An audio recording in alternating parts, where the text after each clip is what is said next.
Fear the Walking Dead. This episode name is Laura. So we basically introduced into, we're not introduced, but we see the origin story of John Dorie. Dorie, not Y like the fish. But anyways, I really like this character. Normally on Walking Dead, whenever, or Fear the Walking Dead, anytime there is a prequel or origin story, or they go back and tell an individual story, I usually don't enjoy it because I feel like it stops the momentum of the show. This episode, it wasn't a lot going on, but I really enjoyed this episode.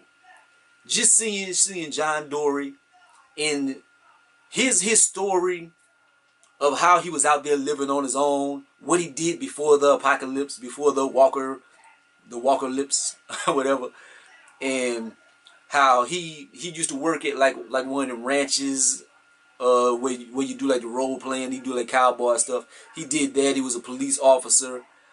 You like loves to fish and stuff. He can live off the land. Like he's just all American dude. But he was out on his own. You find out later he meets Laura.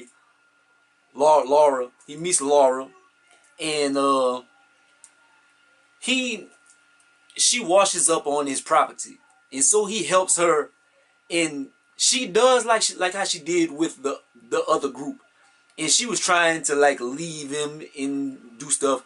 Like I really didn't like her character.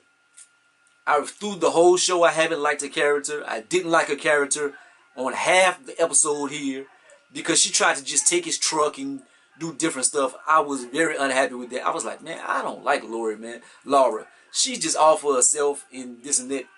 But it turned out she wasn't half bad, and I guess she didn't want to be attached to anybody. It turns out that she lost a child, I guess a daughter.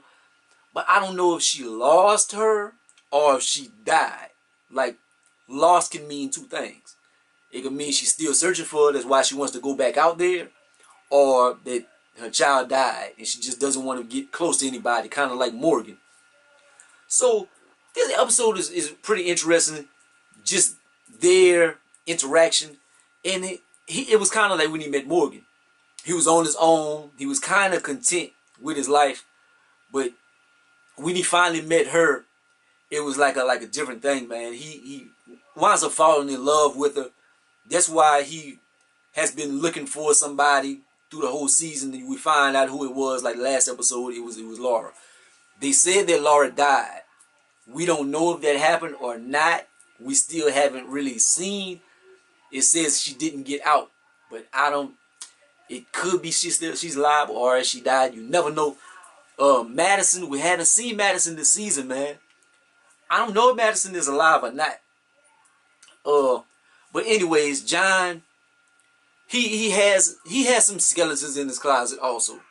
He doesn't want to use his guns and stuff. Like, he's an excellent shot, but he doesn't want to use his guns because he was a cop. And he did have an altercation and he wound up killing somebody. But it wasn't like some Alton Sterling stuff, or like he accidentally killed somebody or he killed somebody. Well, he kind of accidentally killed somebody. But it wasn't like he strangled them for cigarettes or anything like that. But they were robbing a place, so they were in the wrong. He tried to like nick him on the leg or just shoot him on the leg, but he wound up, they moved, he wound up shooting him square in the leg. I guess he hit an artery, so they bled out, they died. So that's why he doesn't want to really use his guns. So that's his bridge he has to cross, or is it crossing he has to bear, or whatever. But anyway, he winds up falling in love with Laura. She does a Jenny on him, like on Forrest Gump. She sleeps with him. She leaves him the next morning. Heartbreaking. But so that's pretty much the episode, man. But it's just seeing them in their origin story, and John just having him with an episode for himself. I don't know why I really like that character, man. He's a great character. And hopefully we're gonna see what happens with the rest of the season. They got 3 episodes left. I don't know what's gonna happen with them. We're going to see what happened with Madison, if she's still alive, if Laura is still alive. But that's pretty much it, man. I can give this episode a 9 out of 10. Even though it wasn't a lot of stuff going on, but I just really enjoyed it. Like, comment, subscribe, to be the greatest or the most hated. Peace out.